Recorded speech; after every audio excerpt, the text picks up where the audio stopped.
If you're carrying stubborn belly fat and dealing with a slowing metabolism and creeping weight in midlife, menopause, or beyond, it's not because your metabolism is broken. It's because no one has shown you what actually works to support your body and your hormones through this stage of life. And I have an incredible free gift for you. Inside my Rev Up Your Midlife Metabolism Guide, you'll get all my best tips, tricks, and proven strategies to burn fat, release stubborn weight, and energize your body. I want to help you start feeling light and confident, and it's right at your fingertips. You can grab my free Rev Up Your Midlife Metabolism Guide on my website at sarahhaaswellness.com or through the link in the show notes below.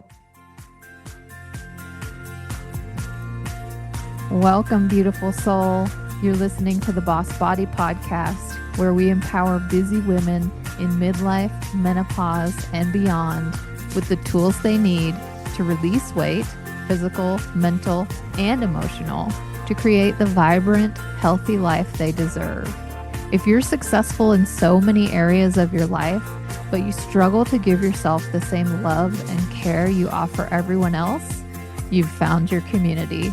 I'm your host, Sarah Haas, women's weight release and body love coach, and I'm here to help you age radiantly, feel good in your body, and live a joyful, energized life now and for decades to come.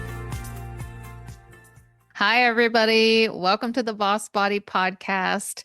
This is Sarah Haas. Thank you so much for being here with me. So our topic today is something that I have dealt with personally for quite a while, and I hear it all the time from women that I'm working with and who are going through menopause, who are in that midlife phase, and that is, how do we get a good night's sleep? We've got hot flashes. We've got stress. I have a monkey mind, and it's hard for me to fall asleep. And then if I wake up in the night, I've got this long to-do list circling around in my head, and it's hard for me to get back to sleep. Plus, I have hot flashes, and I wake up covered in sweat and have to get up and change. And so I have Morgan Adams here with me today. She is an actual sleep specialist. She's a double certified holistic sleep coach, and she helps women who are battling with sleepless nights, who are maybe relying on sleep medications to get a good night's sleep.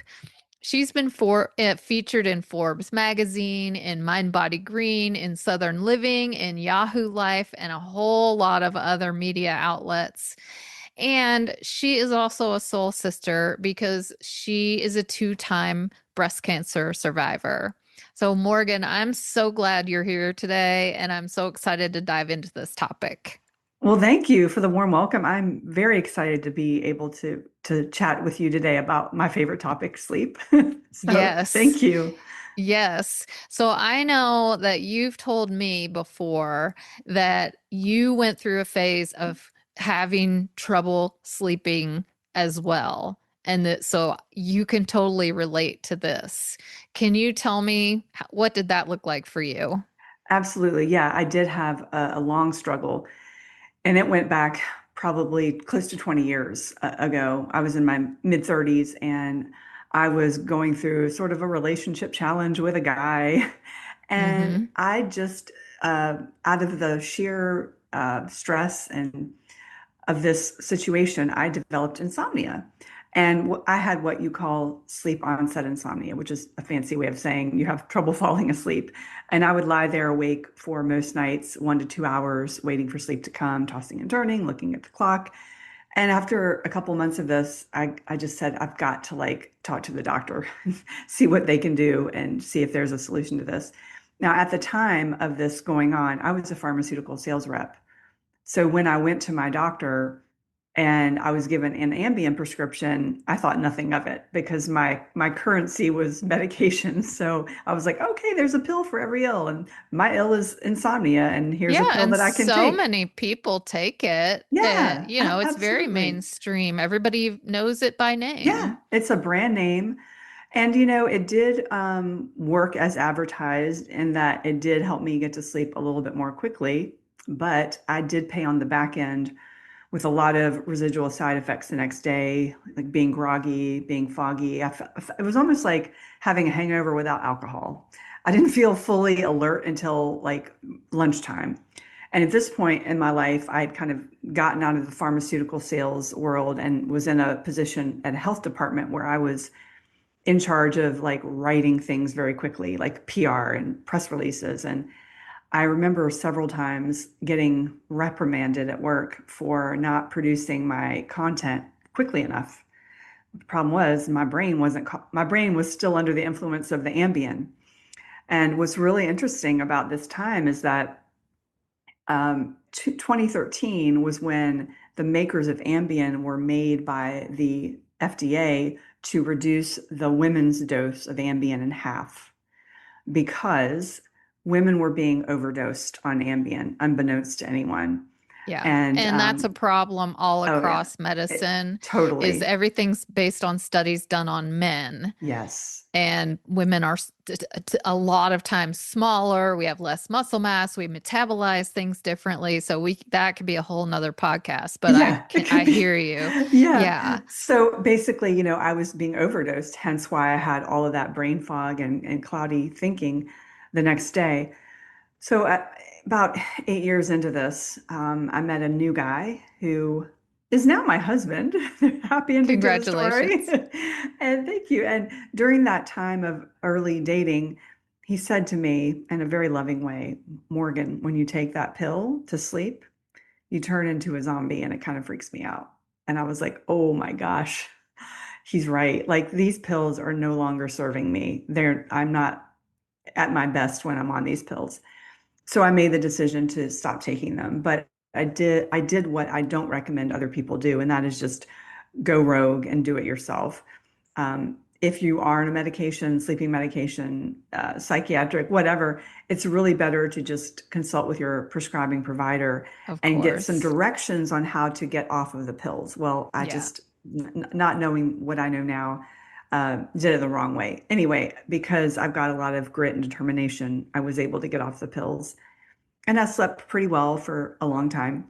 And then there was a plot twist, and that was something we collectively experienced in 2020, the very couple first months of the pandemic when everyone was like not knowing what was going on. My sleep started to suffer again. Yeah. And I was quite concerned about having insomnia the way I had previously. So I got very proactive and started Googling sleep and how to get better sleep. And I was able to get my sleep corrected pretty quickly. And as I was doing that, I was just organically sharing on Facebook things I was doing to help my sleep.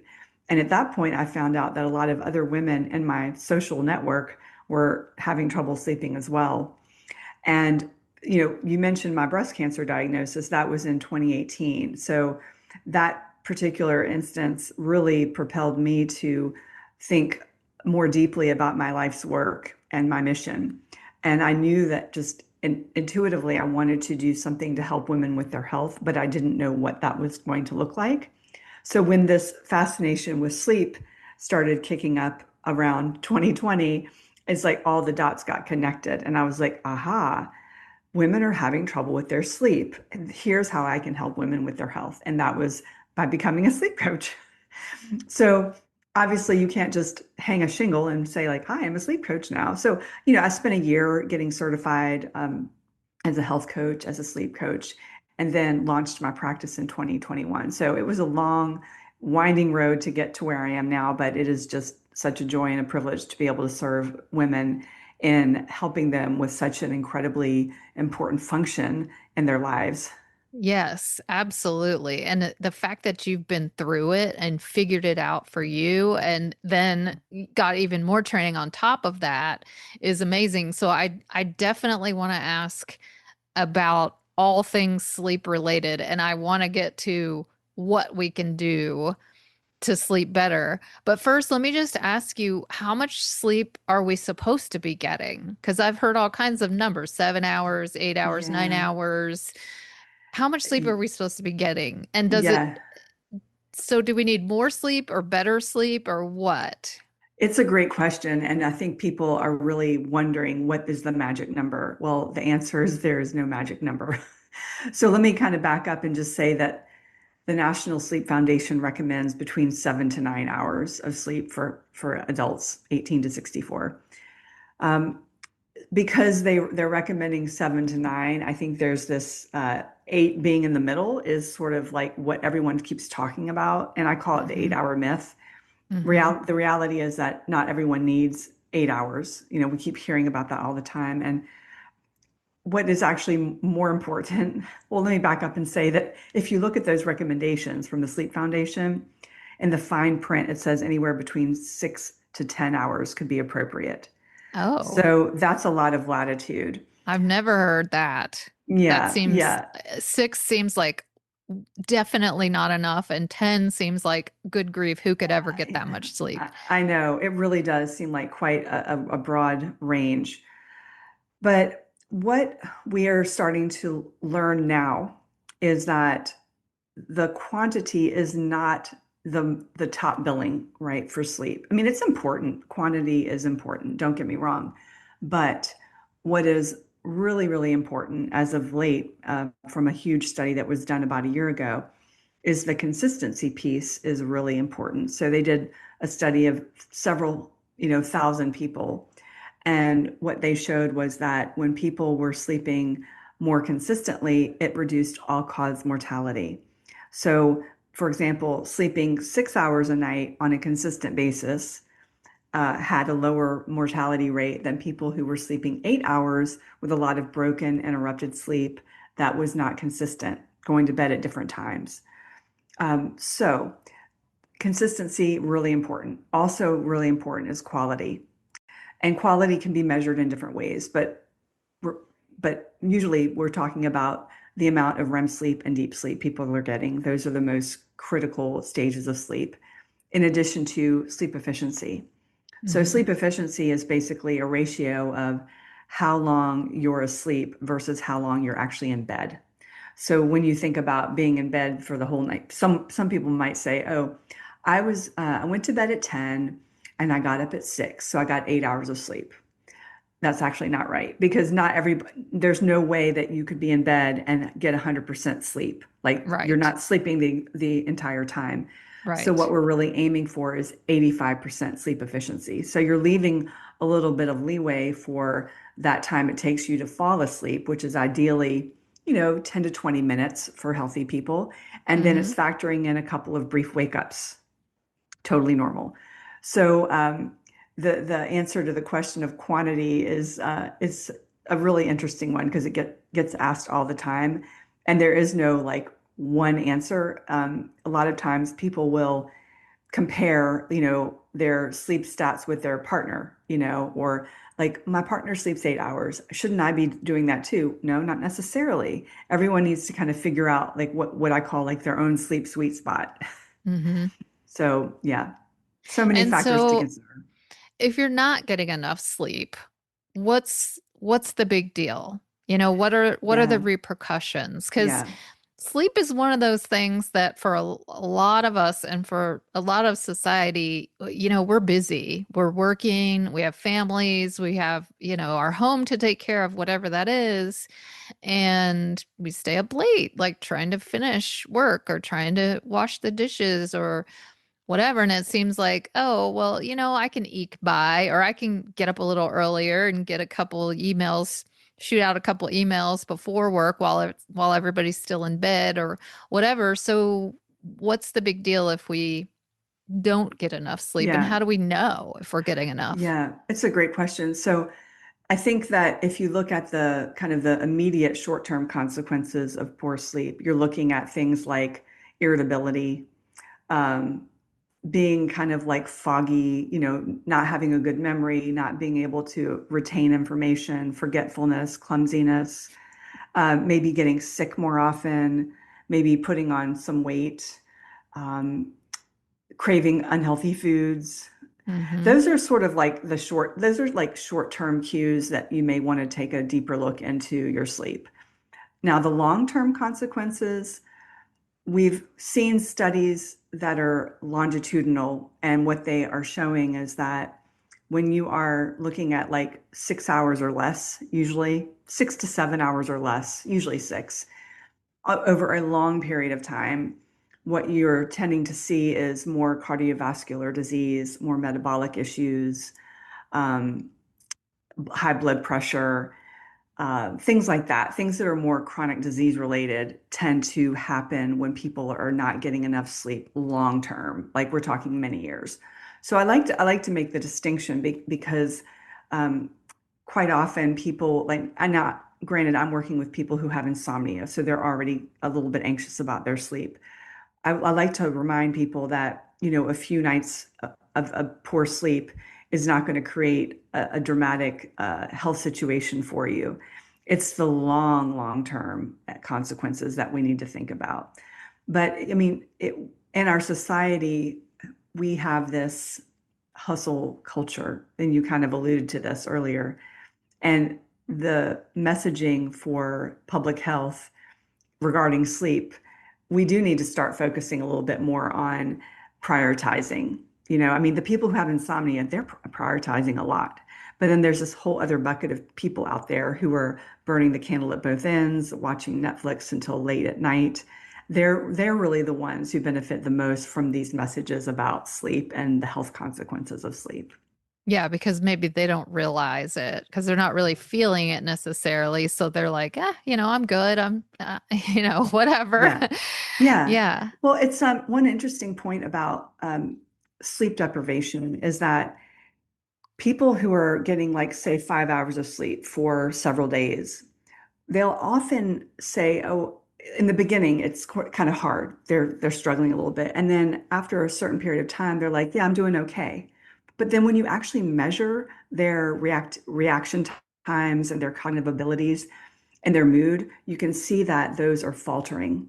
Hmm. It's very much like somebody who's at a bar and they've had several drinks and they're like, dude, I'm okay to drive. Yeah. And they're clearly not. It's almost the same type of situation. It's like the person who's sleep deprived is not capable of actually identifying their deficits when they actually are in a deficit in many ways. Right. Right. And it seems to me there's sort of two camps of people who aren't getting enough sleep. One is we know it. We know we're not, either on purpose because we're staying up late or because we can't seem to get to sleep or we keep waking up or whatever. And then on the other hand, you have people who seemingly sleep all night and they're not aware that they're not sleeping, but they may have like a sleep apnea, but they're having the symptoms of not sleeping. Like I've definitely known people who can just fall asleep at the drop of a hat. Like they'll be in a room of people that everyone's talking and they're sitting in a chair and you're like, "Oh, that's just, so and so that he does that." And I know there's a lot of signs that people aren't sleeping as well as they think they are.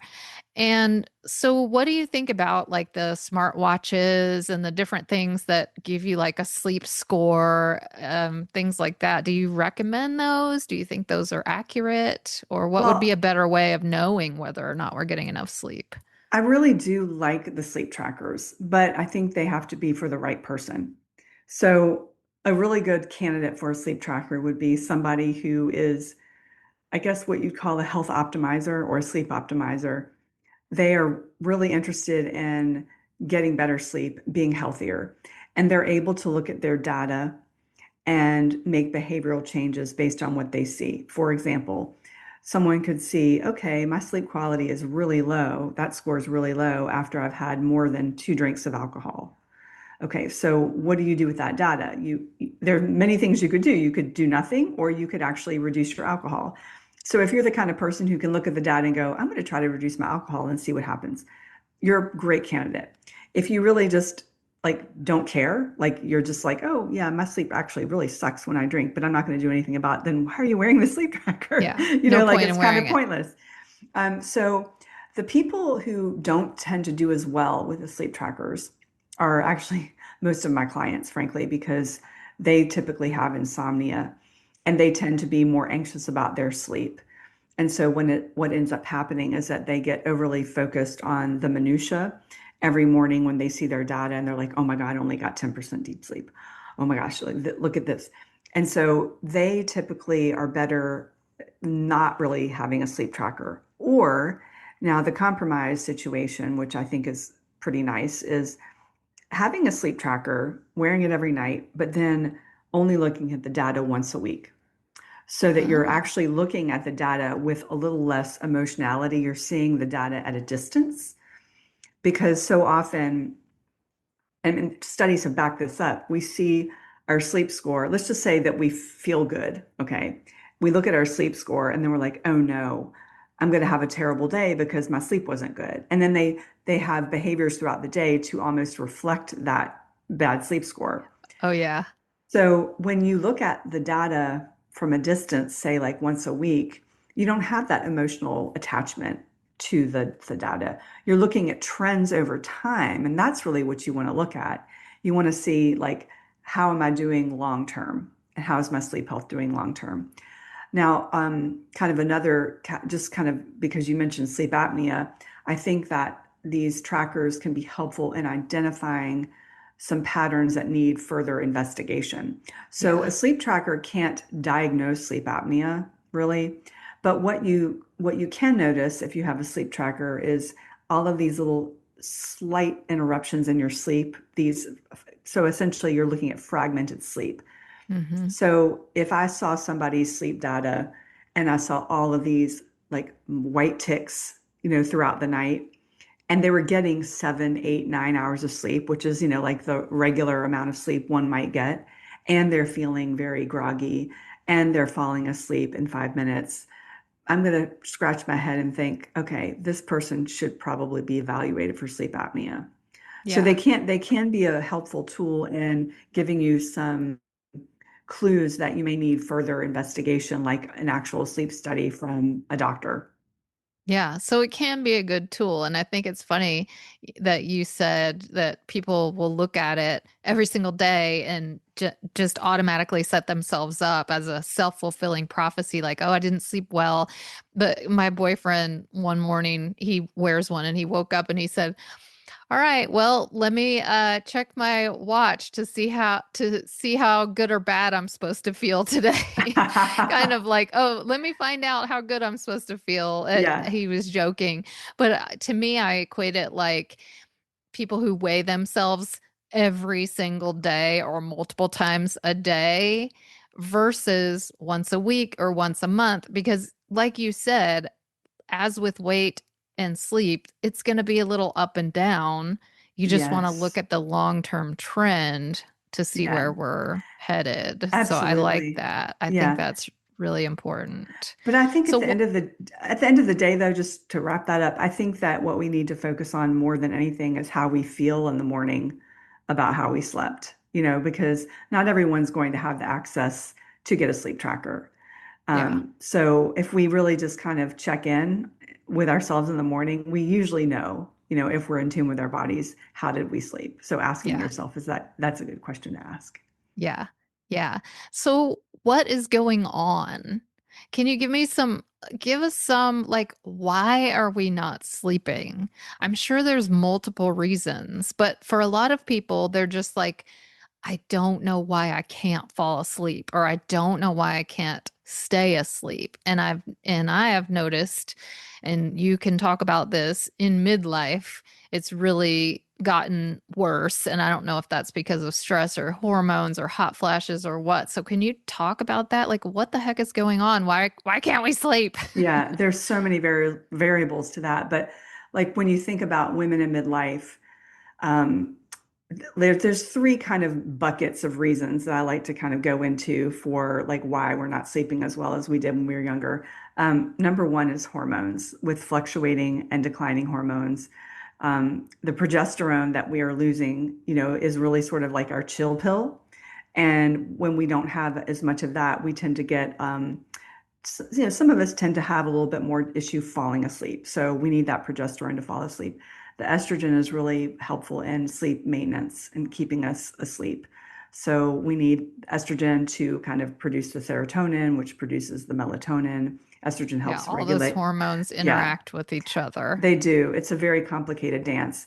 And then, second reason is because women in midlife tend to have so many competing demands on them. So we're sort of like the sandwich generation. So a lot of women, let's just say 45, 50, they may have kids at home that they're responsible for.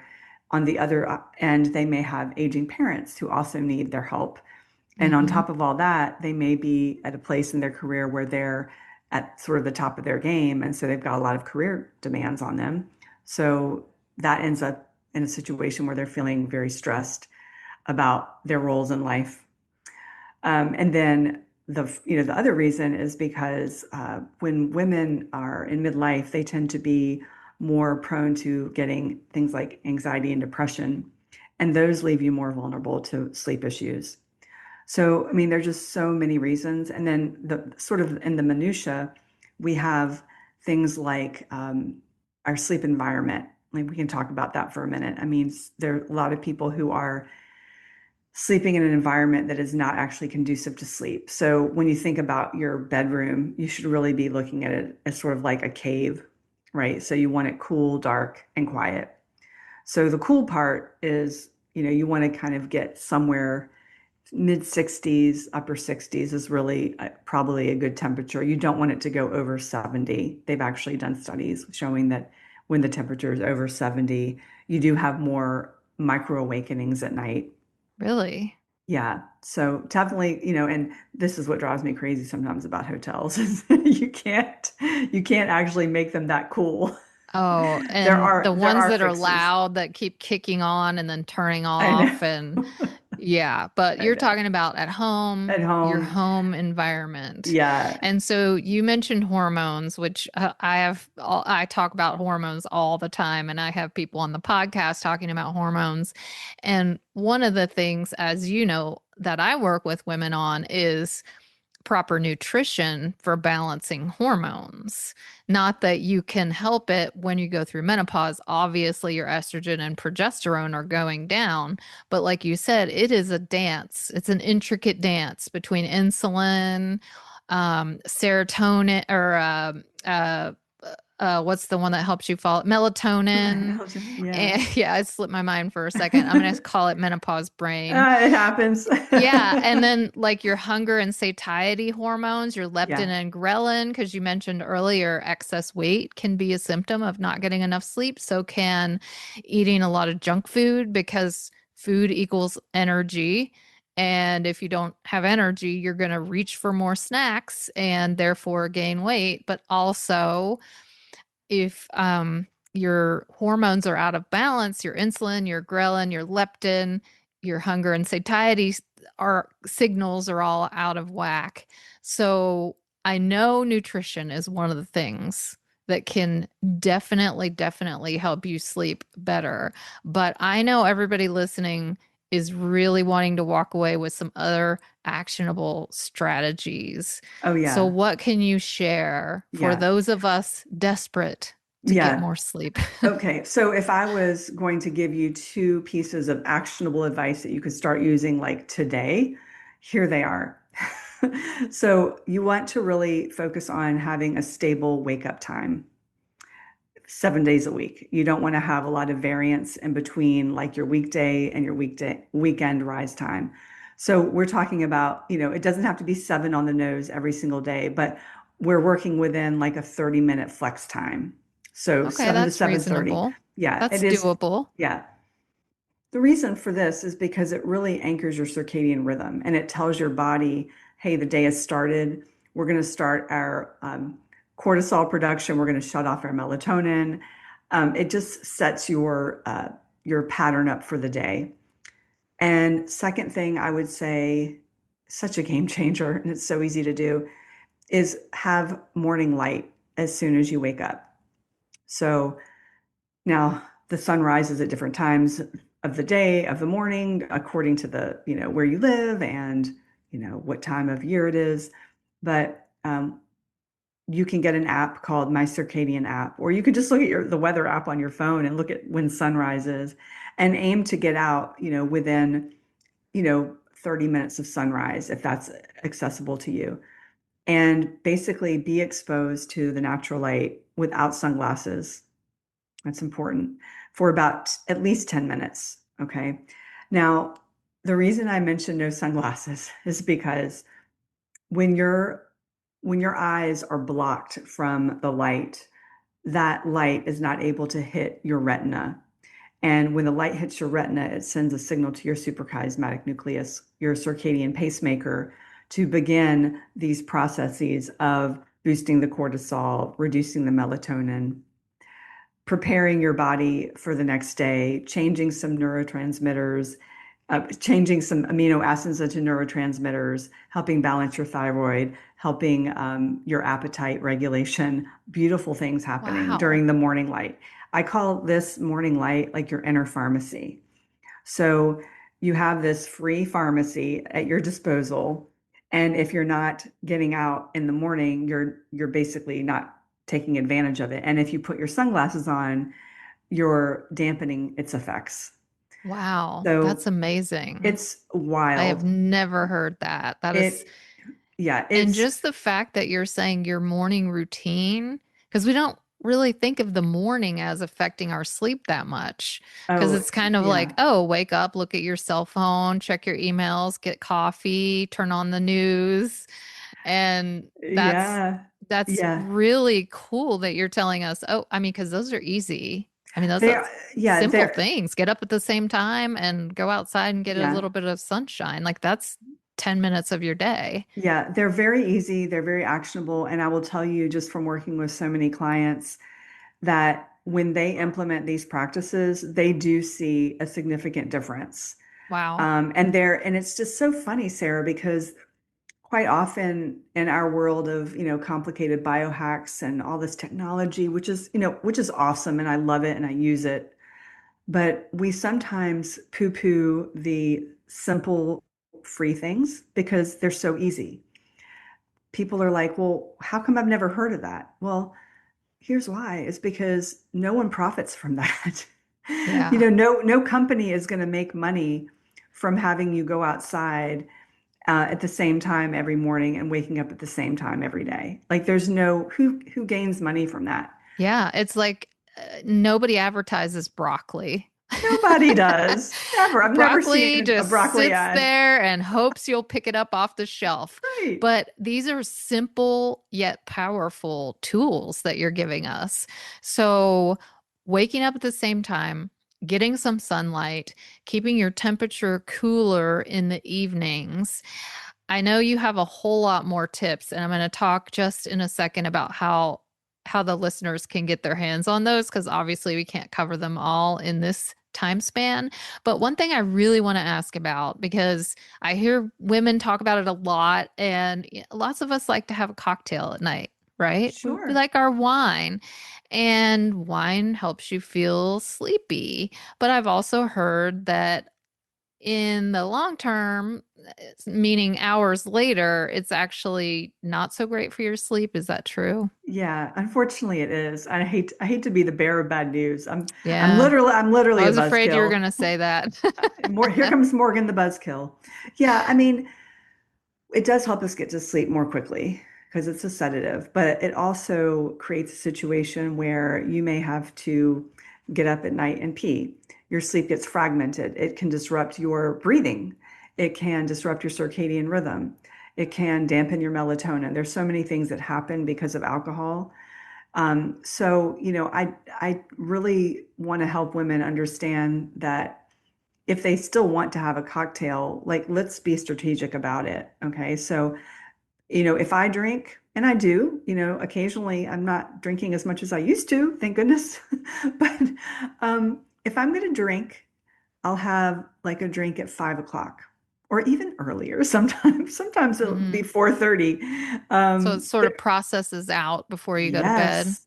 Yes. Yeah, So that makes think sense. think happy hour versus nightcap. And, stop at 1 to 2 drinks. So if Hmm. you stop at 1 to 2, if you're only having 1 to 2 drinks and you're stopping early and you're going to bed at 10 or so, you've essentially processed a lot of the alcohol. Now, not to say, I mean, and trust me, I've got 4 sleep trackers. So I see the data from drinking. You can't outrun it. You can't escape it.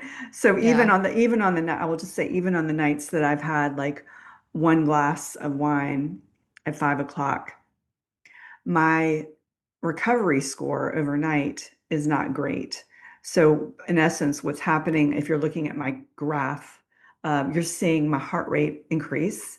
You're seeing my heart rate variability decrease. So the body is going through like a little bit of a stressful period overnight. So your body can't fully reach that deep recovery phase, which is Yeah. why a lot of people will say, well, darn, I got my 7 to 8 hours, but I still don't feel rested. Well, it's because your body wasn't able to fully recuperate overnight. Yeah. So So really the less drinking, the better. and I mean, One to two drinks earlier in the day, and I'm thinking probably the fewer times per week that you do yes. that, the better. Oh yeah. I mean the nightly glass of wine, which is, I used to do that, and I know a lot of people Very who do typical.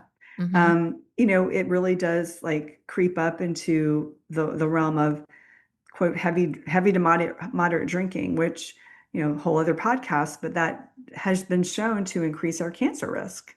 Yeah, So if we really want to think about our health, our sleep, I mean, you and I both having come from breast cancer, like that's on our minds, right? And absolutely. when I'm talking to other women, I want to protect them not only from having insomnia and bad sleep, but also from a cancer down the road. So I'm looking out Exactly. for them in that respect. And, you can't force anyone to do anything, but, letting them know like your risk does increase the more you consume. So if you can Yeah. just maybe have 1 to 2 glasses a week on the weekend, Hmm. at night, or, like at an event, or rather than just having like your habitual wine at dinner every single night, you Right. know. So Yep. there's a difference. Absolutely. Absolutely. All right. So Morgan has a whole lot of other tips for you. She has a free guide called Awake Again at 3 a.m. Your guide to why you're waking up and what to do about it. I'm going to put the link in the show notes so that you can grab that. It's at morganadamswellness.com. Morgan, thank you. This is amazing information. I know it's going to help so many women, and I appreciate you being here today. My pleasure. It's great talking to you. Absolutely. Thank you all for being here and for listening in. It is always an honor for you to take the time to let me into your day, and I really appreciate it. And I will see you soon. Thank you so much for being here. I'm honored that you've chosen to spend your time with me and allowed me to be part of your journey. In case you need to hear this, you are enough. You're smart enough. You're successful enough. You're beautiful enough. You're important enough. You are enough right now, just as you are. You were enough yesterday. You'll be enough tomorrow. If this episode resonated with you, I'd love for you to subscribe and share it with the amazing women in your life who could use a little extra love and support. Take care of yourself, and I'll see you next time.